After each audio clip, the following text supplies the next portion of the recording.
Thank you, everybody. Thank you very much.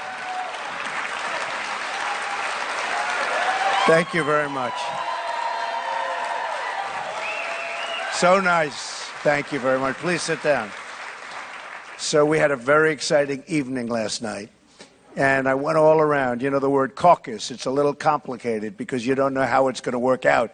And they say it's hard to poll, but we polled fine, and we really won big last night. So we ended up getting 46% of the vote. And, you know, during the day I was walking, I saw all these people, and they're all saying, Donald, we love you, Donald, we love you. But you never know what's going to happen.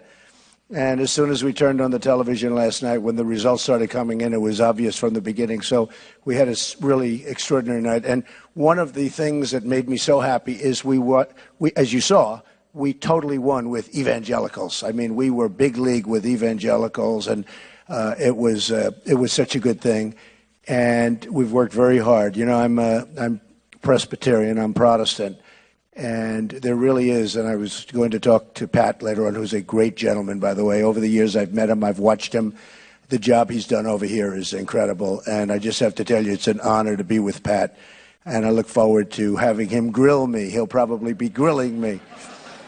But he's a great man and a great guy, and I've known him really. The last time I was with him was about 4 years ago. I was getting an award, the Boone Pickens Award for Entrepreneurship, and Pat was there, and I got to know him a little bit, and it was really great.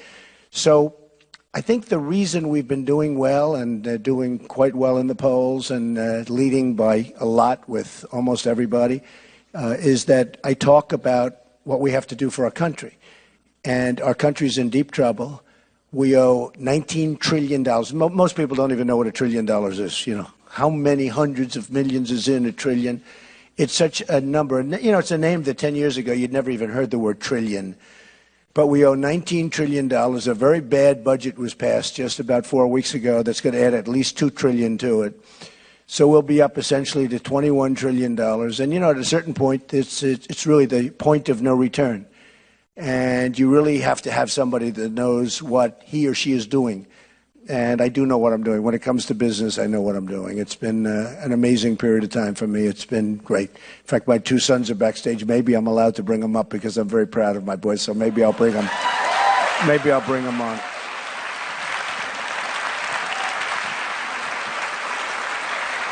And good. That's beautiful. This is Don, and this is Eric, and they were with me for the last week, and they go around making speeches, and this way I'll send them. They do a better job than me anyway, so I go into the room and I watch television, you know, and they say, the Trumps are making speeches. Say hello, Don. Well, thank you very much. It's great to be here. It's nice to be able to be a proxy for him because we know what he feels about this country. We know the values that he's instilled in us growing up: education, family, work ethic, all of these things that are often lost on children of similar fortune. You don't read about many children that came from the kind of wealth that we were able to brought up with in the way that you perhaps read about us. And I won't talk about myself that way, but I'll talk about my brother and sister that way. So those are all things that he doesn't get credit for. Those are the things that you don't see. Those are the things you don't see when he's a father, when he's now a grandfather to my 5 children. It's really incredible. He likes to talk about business, and he's phenomenal at that. But if you knew the real Donald, you'd also see something really special. He's an incredible guy, and we're just thankful that he's doing this for not only ourselves, our children behind them, but for everyone in this country, because he'll do a phenomenal job.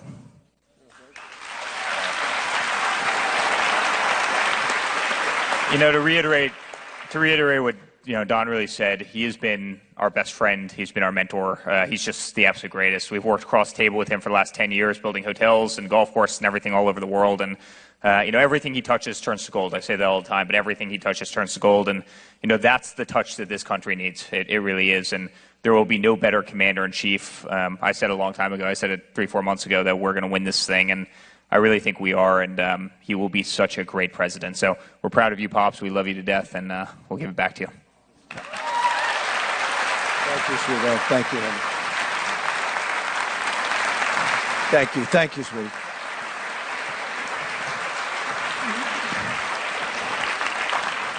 So a lot of times people ask me to speak about success, friends of mine, and they'll even make big payments and we give it to charity and stuff, but I'll do it. And so often I'll say, you know, the really successful people are the people not with the great wealth, but with the great families, where they have great kids and wives and husbands. And those are the people that are the happiest. And I don't know if I'm speaking against myself here, but the fact is that, you know, you can have, I know the most successful people in the world. I deal with them all the time. I know them. I know them in many cases very well. These are not the happiest people, generally. A couple are happy, not too many. Because, you know, no matter how successful, they all want more, more, more. It's never satisfied. And I guess I get a little bit guilty of that also. But the fact is that the happiest people I know are the people with great families that love their families and when their families love them. So it's something I talk about during success seminars. And a lot of times the people running the seminar don't want to hear that. That's not exactly what they want to hear. But I have to be truthful. So, and there's a good example. I have two really great boys. I have 5 children altogether. And they've been fantastic. You know Ivanka, most of you know Ivanka, who's going to have a baby in about a week. We've been waiting. We thought Iowa, we thought New Hampshire, right? We thought South Carolina. We thought Vegas would be an interesting place to have a baby. A much different deal. But she probably, during the next week or two, she'll have a baby, and she's been spectacular. Then I have Tiffany and I have Barron. And they're all very good kids. So hopefully they'll stay that way. Where's wood? I think I should knock on wood. I'll have to find some later. Wait. Is anybody superstitious? Oh, that's real wood too. That's the real deal.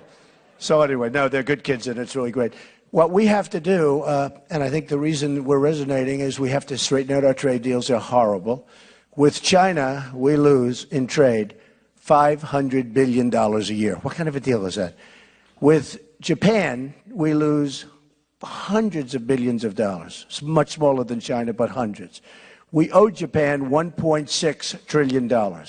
We owe China $1.7 trillion. It's sort of an amazing thing, right? They take our money, and then we owe them money. They take our jobs, we owe them money. They take our factories. You have no idea how many are closing up and have closed up. And I have great relationships with China. I have great relationships with Japan. I have great relationships with Mexico. But Mexico is killing us at the border, and they're killing us in trade. You know, you read the other day where Carrier is moving into Mexico. Did anybody read that story? I thought it was very sad. Carrier, they make air conditioners, and they're moving in. And they released 1,400 people, and I guess somebody had a cell phone going, which I'm sure Carrier was not thrilled with because it went all over the world. And the executive was standing up saying, we're closing up and we're going to move to, all those jobs are gone, and we're going to move to Mexico. And I said to myself, how does that help us? How does it help us? So they're going to make air conditioners, they're going to sell them across the border, probably have illegals walk them in because it's cheaper that way. You know, nobody checks them. Well, nobody checks them. So, you know, just every illegal gets an air conditioner, walks across. Well, Ford does the same thing, you know. They're probably, Ford's building a $2.5 billion plant, and they'll have illegals drive the cars across the border. So it's very sad. Honestly, it's very sad. It's so bad that sometimes you have to laugh. You can't even believe it. So Ford is building a massive plant. Nabisco is moving from Chicago into Mexico. I mean, Mexico is literally the new China. They're taking our business. It's going to become the car capital of the world. They took a plant out of Tennessee. It was scheduled to be built in Tennessee, and boom, Tennessee is such a great place. They took it. Last moment, it decided it's going to Mexico. So we have to do something, and we have to have borders. We have to have strong borders. If we don't have borders, we don't have a country. And people can come into our country, but they have to come in legally. They can't do what they're doing. We have right now 179,000 illegal immigrants who are criminals, who have criminal convictions. That means all 179, think of that. So that's like filling up Yankee Stadium 4 times. We have all over the country. These are criminals. This is not just, these are people that were convicted of a crime. So we're going to be very strong on the borders. We're going to be very, very strong on trade. We're going to be very strong on protecting our Second Amendment.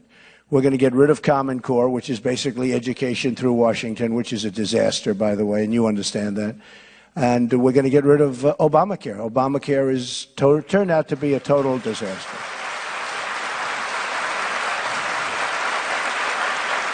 And it's really hurting our country. It's really hurting our country because you have so many part-time jobs right now because people don't want to register under Obamacare, and you have part-time. Everyone has part-time jobs. I mean, you look at these people; they never had a part-time job in their life, and now all of a sudden, companies are putting them on part-time, and now they have to go get a second job.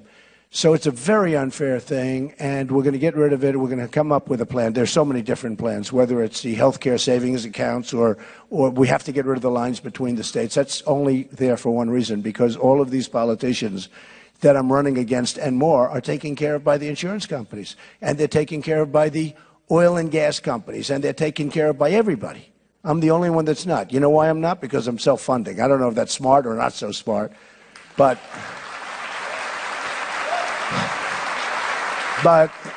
as a big contributor, I've been over the years a very big contributor. I understand. I mean, I understand what it takes. We have a situation right now with drugs. We don't bid out drugs. Can you believe it? The United States is the largest drug buyer in the world. Drugs to make you better, pharmaceuticals. And we don't bid it out. And a friend of mine who's a doctor, great guy, came up to me and said, Donald, why don't we? I don't understand it. Well, once I found out what he was talking about, because it's not my world, I knew exactly why. Because the pharmaceutical industry takes care of all the senators and all the congressmen. They have a very strong lobby, and they don't want to bid out drugs. If you bid them out, we'll save $300 billion. $300 billion. And we don't even do it. We're going to do it. Because what happens, if I'm there, they'll be calling, Donald, you can't do that. You can't do it. Trust me, I can do it. They can't do it because they've been given millions of dollars. You don't know how corrupt it is. And I guess it's called legal corruption, but you don't know how corrupt it is. And whether it's timber industries, anything. I'll do the right thing. By the way, I'm going to be great for industries too, but I'll do the right thing. But we have to straighten our country out. One of the other things, bigger than that, is military. I mean, for years we've been seeing the military, and I've been reading about it for years, where they order a plane that they don't want, or they order missiles that they don't want, they want a different one. Because the company making that missile has more political influence, so they're ordering things that even the generals don't want, and they're ordering too much equipment, and they're ordering the wrong equipment. Those days are over. And we're going to make our military bigger, better, stronger than ever before. We need it more than ever. It's the cheapest thing we can do, by the way. And nobody's going to mess with us. I don't want to use it. Nobody's going to mess with us. Remember, I'm the one. I didn't want to go into Iraq. It was one of the worst decisions ever made. We lost $2 trillion, thousands and thousands of lives. Thousands of lives. We have wounded warriors who I love all over the place. And what happens? Iran is now taking over Iraq. When you think of how Iran is doing lately, right? Between the Iran deal, we give them $150 billion. We got nothing for it. We should have gotten our prisoners back long before we started negotiating. And all you do is say, listen, we're not negotiating until we get our prisoners back. We can't. And they'll say no, and you leave the room. They didn't leave the room. They never left. They just stood there. Kerry, this is the worst negotiator I think I've ever seen. He never left the room. But all you have to do is say, we need our prisoners back. This is like 4 years ago when they started this longest negotiation I've ever seen, too.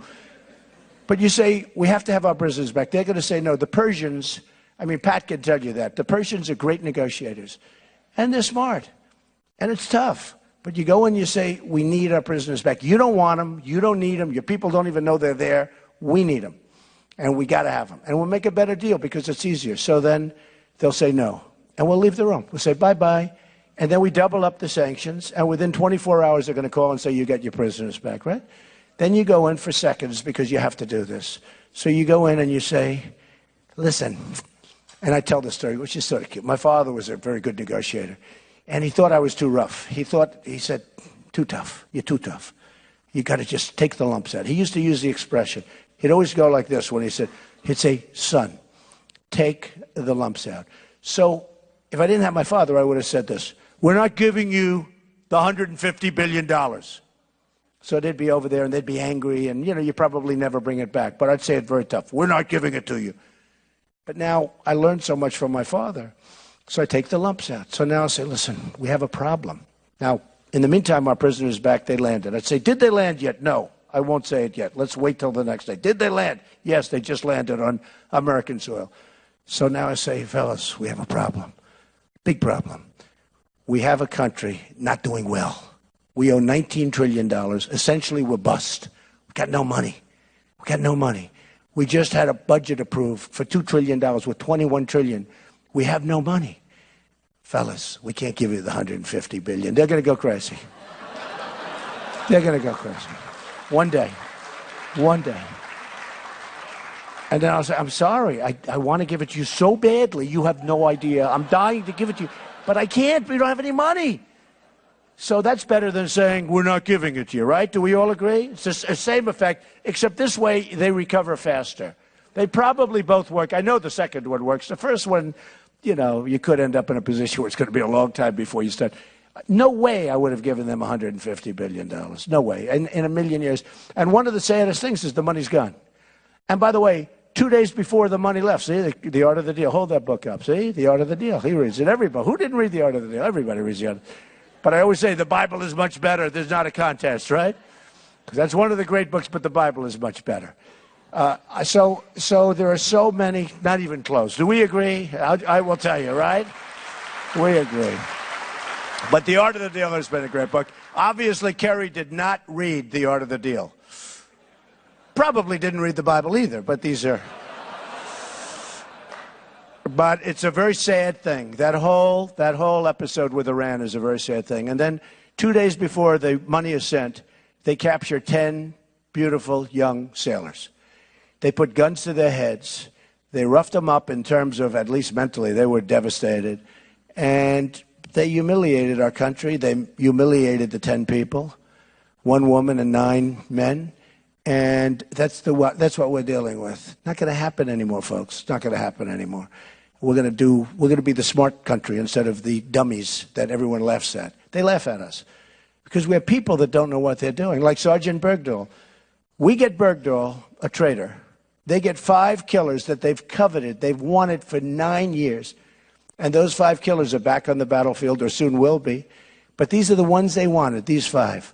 So we knew he was a traitor before we made the deal, because they had a general and a colonel interviewing all of the people that he worked with in the military. They knew he left. 6 people died looking for him. 5 definitely, probably 6. Died. They went out looking for him. They tried to get him back. He left. And that's the way we negotiate. We get Bergdahl. They get 5 great killers for them, the people that they want. Not going to happen anymore. Not going to happen. So I tell these stories, and I go around and I meet with crowds, and we have tremendous crowds. We have by far the biggest crowds, far, far, far bigger than Bernie. And Bernie's heading down now, I think. Bernie looks like he's over, and it looks like Hillary's going to be protected from the email scandal by the Democrats. I mean, can you believe it? So many people, for doing much less than she did, are in prison and just, you know, devastated. No, think of it. Think of it. For doing less than she did. And she looks like she's just going to be, you know, she's going around. Boy, did you ever see anybody so nice to the president, though? Oh, the president is wonderful, she says. Oh, the president, he's great. What he wants to do this. Oh, that's wonderful. Whatever he wants. You know why she's doing that, right? Do you know why? I know why. Boy, oh boy, she's become like a marshmallow. She's become, everything he does, oh, it's wonderful. Whatever he wants to do, it's wonderful. The president... Man, I tell you, couldn't be. Her life cannot be so easy. But she is, what she's done is so wrong, and it's so unfair. And it looks like she'll be the nominee, and it looks like nothing will happen. But it'll be something that'll be discussed. I promise you, it will be discussed often, often, often.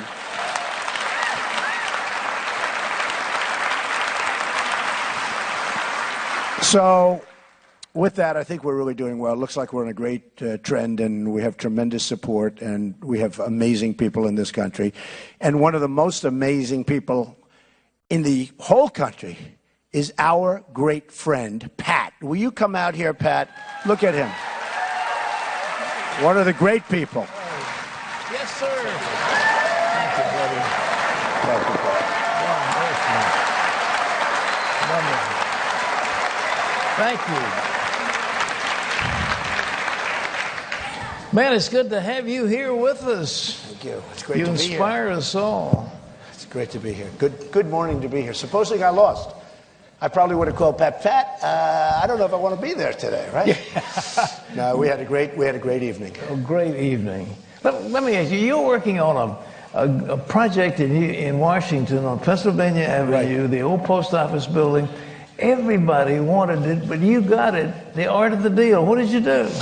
Well, it's a great building. It's the old post office, built in the 1880s. It's an amazing building with walls that are 5 and 6 feet thick of solid granite. You know, they don't build them that way anymore. Yeah. Today they use like plastic, right?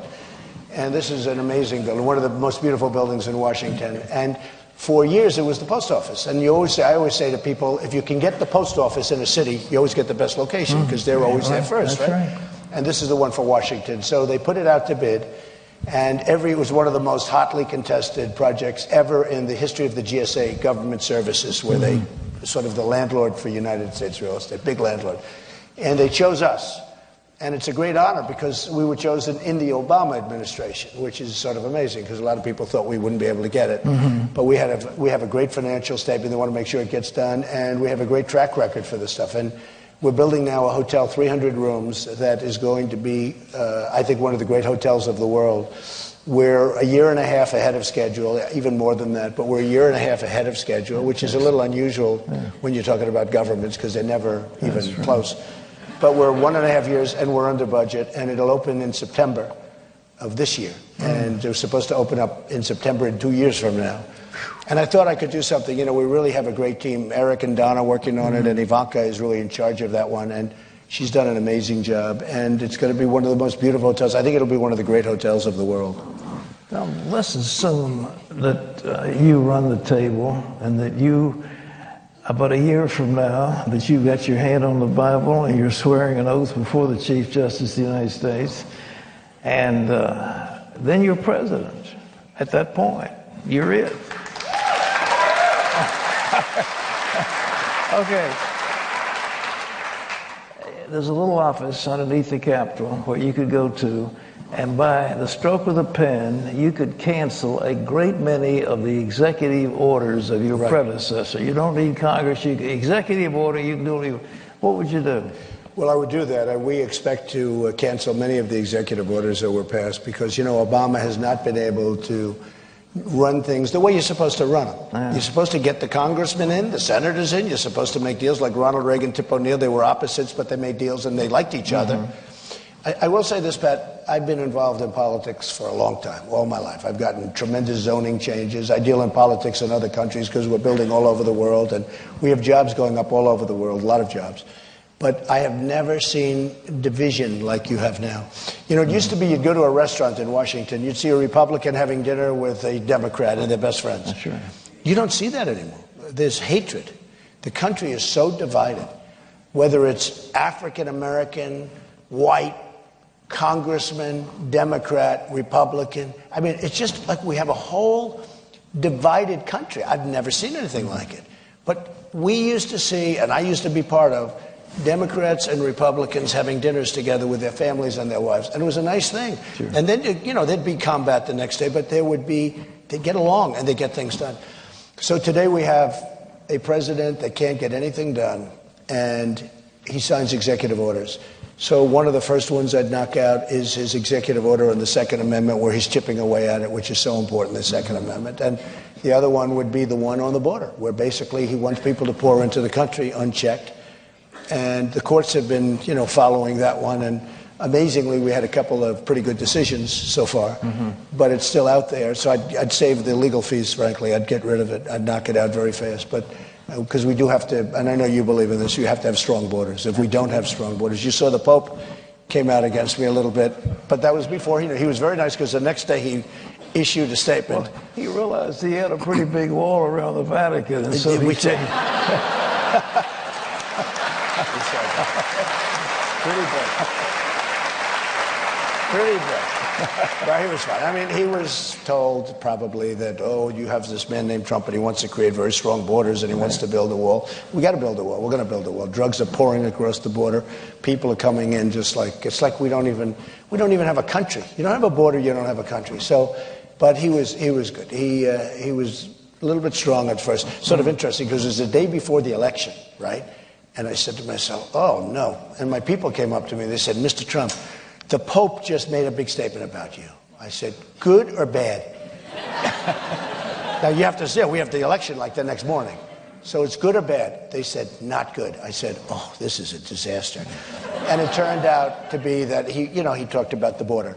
And he did mention the wall. And then I said, the first thing I thought of, I said, but I've seen the Vatican. That's the most incredible wall. That wall goes up to that ceiling, right? I said, what about this? So I think he actually took a little heat. He actually was very, very nice the next day. You know, nobody explained to him about the crime. Nobody explained to him about the drugs pouring across and the economy. And he was actually very nice. But it was a very interesting period. You don't want to hear the day before your election that the Pope said something about you that's not. We've got a massive deficit, and we're running a deficit every year, and the wasteful spending is out of control. There was a commission, Senator Simpson and Erskine Bowles got together and gave a very reasoned proposal. Have you adopted anything like that? We've got to have some way of cutting the spending down. What are you going to do? Other than, and I think I could add to it a lot, though, because I'm going to bring jobs back to the country. Yeah. Our country has been stripped. We've rebuilt China. And again, I like China. I think China is wonderful. I'm not angry at China. I'm angry at our representatives, our people, our president for doing such bad deals. And not just Obama. This goes back. You know, this isn't just now. But Obama's been horrible, and others have been also.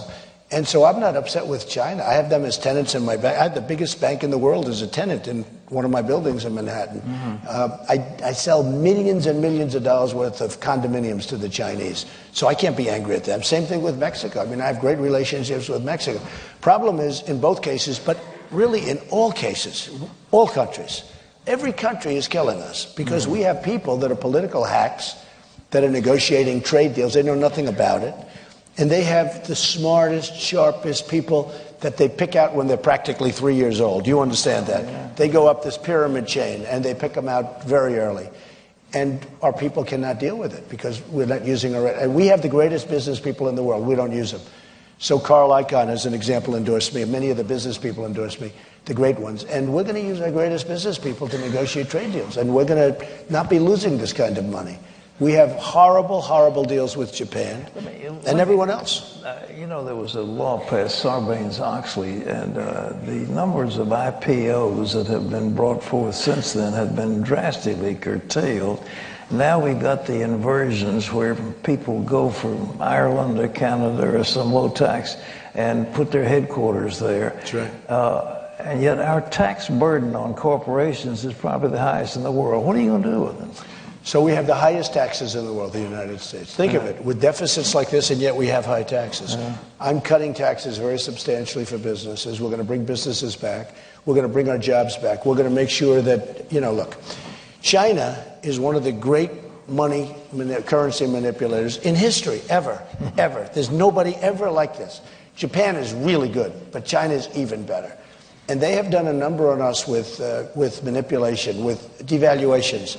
In fact, our dollar goes up and everyone says, oh, isn't that wonderful? In the meantime, look at Caterpillar. They can't sell a tractor.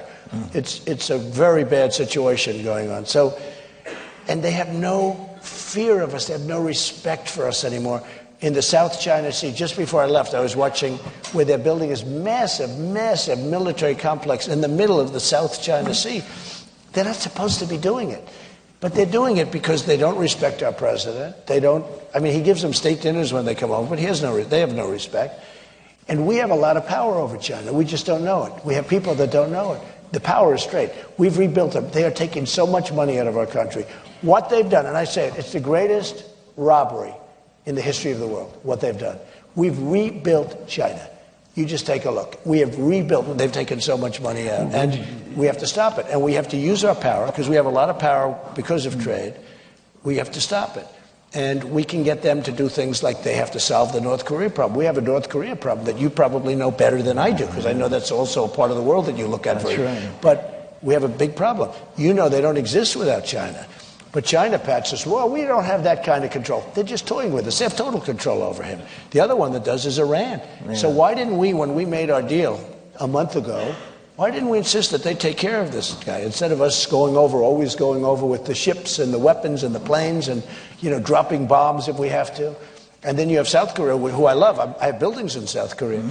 but they make a fortune. I buy television sets. I buy tremendous amounts of things from there because we don't make television sets anymore, folks. I would like to make them here. We don't make them.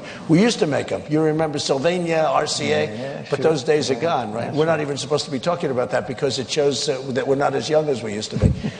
But we don't make it anymore. And here you have an economic behemoth in South Korea, and they pay us peanuts. But every time we have 28,000 soldiers between North and South Korea, that's a dangerous job, by the way. But we have 28,000 soldiers. We get paid peanuts. They make a lot of money, and they're good people. Everything's good, but they have to take care of us. We're not in a position to be the policeman of the world. We have to be taken care of. And so there are a lot of things we can do when we're president. What are we going to do to North? How would you specifically go after the North? I mean, they claim they've got a thermonuclear weapon.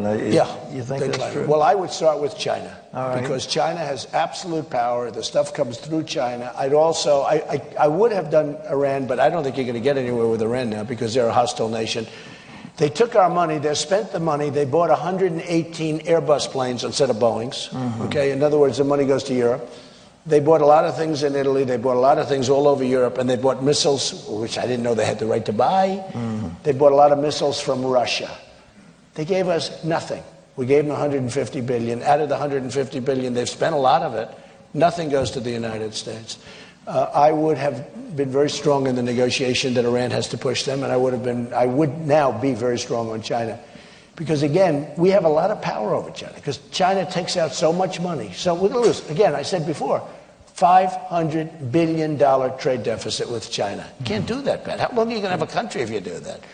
So I hate to tell you, folks, you need somebody like me. I'm good at this stuff. do you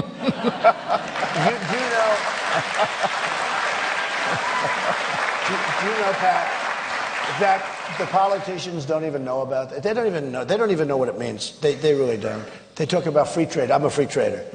But you got to have smart trade, too. You have to have intelligent trade. And I say there'll be a tax. Like Carrier, I was just saying, Carrier's moving over to Mexico. They're going to make air conditioners. They're going to sell them to us. No tax, no nothing. So we lose 1,400 jobs. They move to Mexico. They build a plant. They employ Mexican people, which is fine. They make air conditioners. They sell them. I would tell them, here's the story, folks. And this is the only thing you can do to stop it. I mean, in all fairness. Here's the story. You're going to make air conditioners. We wish you a lot of luck. I hope you build a nice plant. Enjoy yourselves. But every time you put an air conditioner into this country, you send an air conditioner, you're going to have a 35% tax. They're not going to move. They're not moving because you have to do it. That's called... Now, Pat, there are people who would say, oh, you're not a conservative. Well, I'm the most conservative guy in many ways, but you have to be smart. Otherwise, everyone's going to move. We're not going to have anybody left. You know the kind of thousands and thousands of factories have closed in our country. And Pat said it before, corporate inversion. You have people that can't get money back in that they have. And they're actually moving companies, not only because the taxes are too high, but they're moving companies out of the United States, like Pfizer. Not true. Pfizer's a great company. They're moving out thousands of jobs. They're moving to get money because there's $2.5 trillion outside of the United States. They can't get it in, and yet the Democrats and the Republicans agree, bring it in. So all you have to do if you're Obama is sit down with both. Within 10 minutes, you'd make a deal. There's a case where everyone agrees and they can't make it. Why hasn't he done it? I could tell you the story, but I don't know. I mean, I like that example because, so there's $2.5 trillion. I think it could be $5 trillion. Could be more than that. But, the government says it's 2.5, but they don't know. They have no idea. If they say 2.5, it's probably much more. But here's a case where Democrats and Republicans are in total agreement. It's one thing they disagree on health care, they disagree on all these other things, and we get it, all right? It's tough. But here's something they all agree on. We want the money back in our country. What's not to agree on, right? So you can work on a little tax, a little this, a little that, but it should be 10 minutes to solve that problem. So they agree here, the money's going to come back in. No deal. They've agreed now for 3 years. And what that is leadership. If I were president, I would get them all in an office, big office, and I would say, fellas, we've got to make this deal. Folks, because we have a lot of women now, and that's good. We have to make this deal. We have to make this deal, and let's get it done. I think you'd have it done in a half hour. But you need leadership. Yeah. You can't fly to Hawaii to play golf on a Boeing 747. Talking about the carbon footprint. You know, I mean, you know, Pat, he talks about the carbon footprint, right? Mm-hmm. And then he gets on a 747 to play golf, and he spews the stuff and comes back a long time later. It wasn't like he came back the next day. He comes back, he plays a lot of golf. Okay. So anyway, but you got to get people into an office, and you got to make deals. One last question. I know David's got some questions from the audience, but Scalia just died. He was a dear friend here at Regent, a dear friend of all of us, and a great justice. The court was in a conservative mode, 5-4, on a lot of votes anyhow. And now we've got the next president may have Ginsburg. There may be 3 judges. Right. What criteria would you use to? Well, we have some good ones. We have Judge Alito, who's terrific. Sam, terrific. We have Judge Thomas, who I think is a terrific judge. Who's been a real strong, very, very good guy. And we have some that didn't work out as well. I mean, if you look at Justice Roberts, he could have killed Obamacare twice. Mm-hmm. No matter what he does, it's like, you know, he was appointed by Bush. By the way, I will tell you that Senator Cruz is the one that pushed him. He was the one that most wanted him. In fact, he wrote editorials, but you got to have Roberts, you got to have Roberts. And Justice Roberts was a terrible, terrible situation because he approved Obamacare when everybody said it was going to be terminated. He was the vote that said we're going to keep it. Then he had a second time at it, which would have also killed it, and he passed it then too. And some of the other judges are the conservative. I mean, the rumors are that some of them wouldn't even speak to him. Mm-hmm. But what he did was terrible. Now, he was a Bush appointee, and he was really proposed. The one that pushed him harder than anybody was Cruz, Senator Cruz. And so Senator Cruz gave us Obamacare in a true sense, because any good can... Sure, it's true. No. In fact, you have right now... They have editorials where he wrote actually papers on why he should be the one chosen, signed by Ted Cruz. So, I mean, he has been, no matter what he does, he's been a disastrous judge because Obamacare is killing everybody. It's killing everybody. So, one more question. In your selection as president, what criteria would you use to pick somebody? Pro-life. Pro-life. We want... Starts with that. Very conservative, very, very smart. I mean, like Judge Scalia would be a perfect, you know, he was a perfect representative. I've always said that Justice Thomas doesn't get enough credit. He's a wonderful man. He is. He's a wonderful man. He's a wonderful guy. Yeah. And I've always said, and as I said, Judge Alito is a terrific guy. So, in that realm is what we're talking about, for me. Well, we've got some questions. All right, they've come in from all around, good. And I'll turn this over to our friend David. Thank you, sir. Hello, Mr. Trump. Thank you, David. Good to see you. Thank you. Here's a question from the simulcast room, because this event is huge, you know, and, you know, we've got an overflow room, by the way. I heard that. I thought you'd like to know that. I see a lot of people up there. That's beautiful. That's right. They're everywhere. All right, here's the question. It's about Israel. It's from Kerry from the simulcast room. Support of Israel, essential for continuing stability in the Middle East, obviously, and for maintaining a firm stance against terrorism. Will you emphatically stand with Israel? Yes. Is the question. Very simple answer. Yes.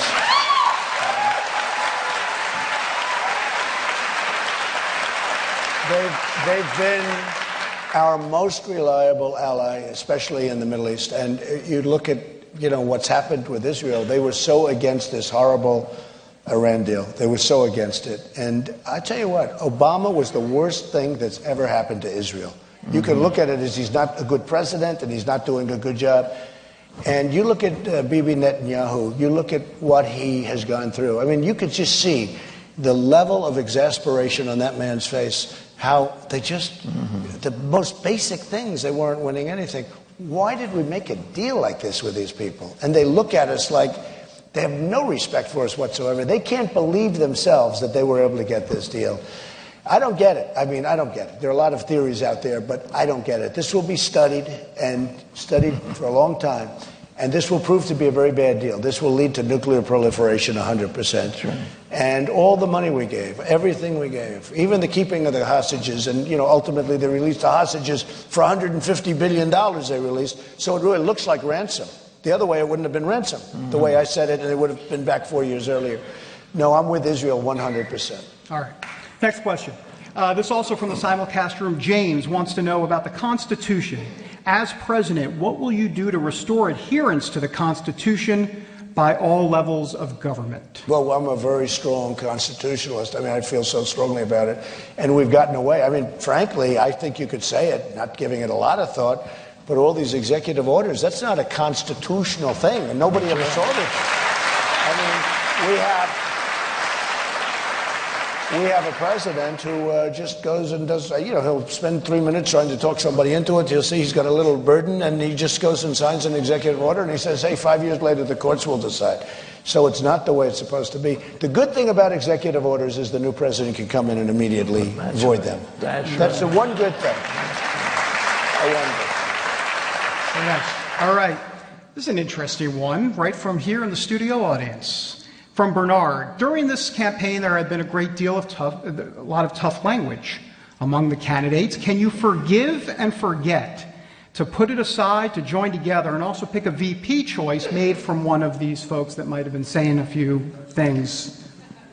I can forgive. I mean, I'm pretty good at that. I do have, every once in a while, there'll be somebody that went too far and I won't like it. I mean, you've been hearing what I've been saying over the last few weeks, and things were said that were lies, frankly. They were real lies, and I won't mention, because I can't mention Pat's presence. I've got to be a good person, today, at least for the next hour. I'm sorry. But there have been many untruths told, and just knowing. I mean, I think what happened to Ben Carson was terrible when they said he left the race. Here, come on over, vote for me. That affected me too, because I think I would have won Iowa. You want to know the truth? Yeah. But we're doing okay. We've got a second and 3 firsts, so I'm not complaining. Am I? Yeah. But I like 4 firsts better. I won 4 firsts. But what happened to Ben Carson? What happened there was horrible. The notice violation, they called it a voter violation. That's like a fraudulent document that was sent. Sure. So there have been some bad things happening out there. I tell people real estate is pretty tough, and real estate in Manhattan, you meet some tough people. These politicians are not such good people. All right, Lexi from the audience right here. Mr. Trump, there are some who say that in the past you have supported Democrat and liberal views. How can voters be sure that you will truly hold and would actually continue to uphold Republican ideas and values? Well, it's interesting. As one of the magazines said, Donald Trump is a world-class businessman, and it was sort of interesting. I'm all over the world, and I deal with all politicians. And honestly, I never thought I'd be doing this. I just got exasperated. I would have done it 4 years ago. I looked at it very seriously with Romney. I was actually leading in the polls. And I decided, I had a lot of jobs going. My children are younger, and now they can do a great job, and I have excellent executives. But this is not something I really was going to do or really wanted to do. I loved what I was doing. Mm-hmm. The fact is that as a businessman, you get along with all politicians, or you have a problem. So I got along with Democrats, I got along with liberals and conservatives and Republicans. I got along with everybody because that was my thing. It was very important. I got along with Bob. Where's Bob? I saw Bob in the audience. Where is he? Where is he? What? By the way, and a fantastic person. Okay, you know that. Stand up, Bob. He's a fantastic.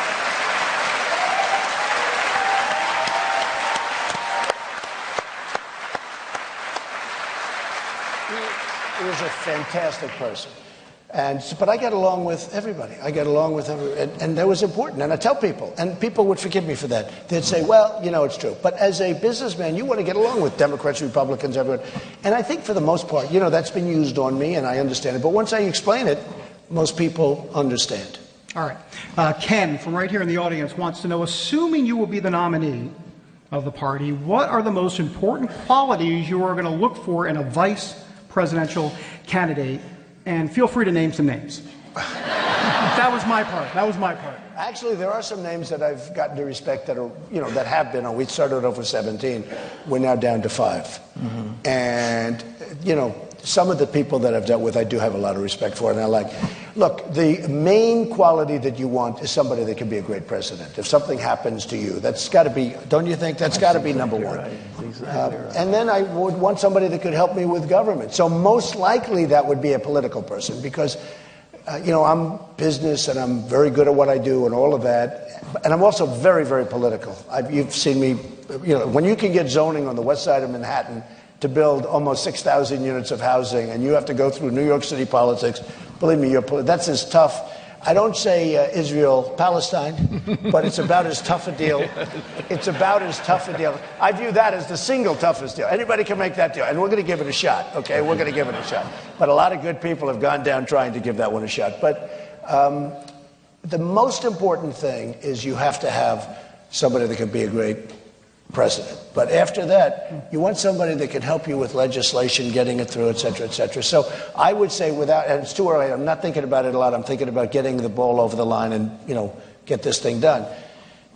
And it's a very interesting thing because some people know how to do that, some people don't. But I do want somebody that's political because I want to get lots of great legislation that we all want passed. It's just sitting there for years and years and years. We have things sitting there that would be so good, including proper health care and other things. So we're gonna probably choose somebody that's somewhat political. Okay. All right. Well, I'll Please. David, I'm gonna stop now, but I thought he's had a busy day, and you win Nevada and come to Virginia. I mean, it's a big deal. Hillary, if you were president, would you instruct the Attorney General to indict her for what she's done in relation to the emails? Well, it's an amazing question because, you know, there's a 6-year statute of limitations. Might be 5, but probably 6. And the answer is I would instruct them to take a look at it, you know, because it's not really our call to say indict. Yeah.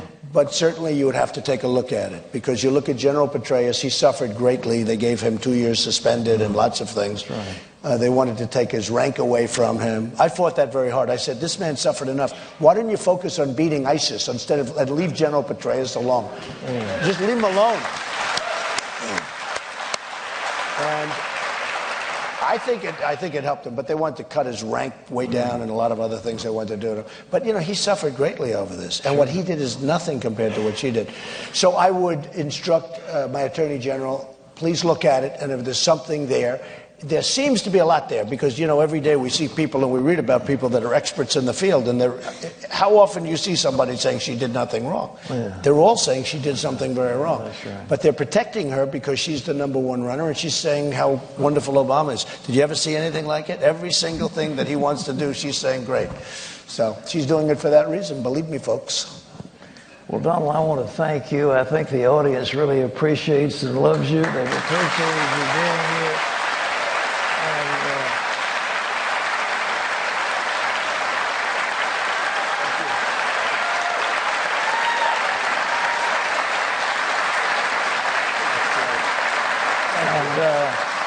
I would ask you after the election, will you please come back as President Trump and give a presidential message here at Regent? We'll do it again. Great job you've done. Thanks. Great place.